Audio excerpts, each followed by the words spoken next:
মহিলাদের স্বামী মরার পরে ইদ্যত পালন করতে হয় 4 মাস 10 দিন। জোরে বলুন, কয়দিন? স্বামী মরার শোক হলো মাত্র 3 দিন।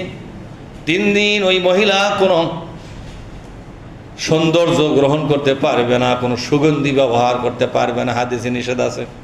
হাদিসে কি আছে? 3 দিনের পরে আবার সে সৌন্দর্য নিতে পারবে, সুগন্ধি ব্যবহার করতে পারবে, উন্নত মানের পোশাক পরিচ্ছদ ব্যবহার করতে পারবে, অলংকার ব্যবহার করতে পারবে। কিন্তু 3 দিন করা যাবে না, 3 দিনের পর থেকেই করা যাবে।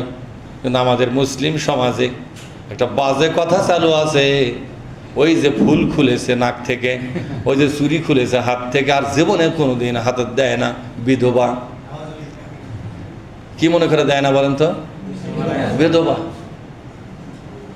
আরে পাগল, বিধবার জন্য শোক প্রকাশ, বিধবা হলে স্বামীর জন্য শোক প্রকাশ, বা বউ মারা গেলে স্বামী তার বউয়ের জন্য শোক প্রকাশ করবে কয়দিন?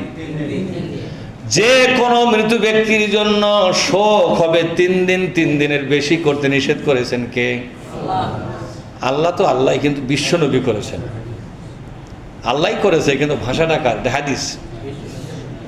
বিশ্বনবী 3 দিনের বেশি আপনি শোক প্রকাশ করতে পারবেন না, এটা নিষেধ করেছেন মুহাম্মদ রাসূলুল্লাহ বলেন সাল্লাল্লাহু আলাইহি ওয়াসাল্লাম। 3 দিনের পর থেকে আপনাকে স্বাভাবিক হয়ে আসতে হবে। পাগলামি করার জায়গা ইসলামে নাই। অত মাতলামি করবেন, পাগলামি করবেন, এটা চলবে না। অন্য ধর্মে কি আছে সেটা তাদের ব্যাপার, ওটা আপনার মানার দরকার নাই। আর কথা বুঝেছে?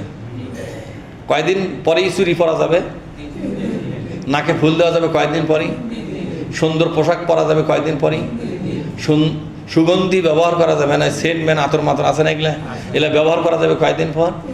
3 দিন পর থেকে। স্বাভাবিক হতে হবে। এই শোক নিয়ে পড়ে থাকতে নিষেধ করেছেন বিশ্বনবী মুহাম্মদ রাসূলুল্লাহ। এত শোক নিয়ে পড়ে থাকা যাবে না। আপনার বহু কাজ, ওই একটা জিনিসটা ধান্দা করে থাকবেন, এটা হবে না। আপনার কাজ বহু। কি করেন আপনারা? আপনার কাজ কি? সমস্ত কাজ খালি দেখালি শোক আর শোক। কি শুরু করছেন আপনি? আপনার খায় আর কাম নাই।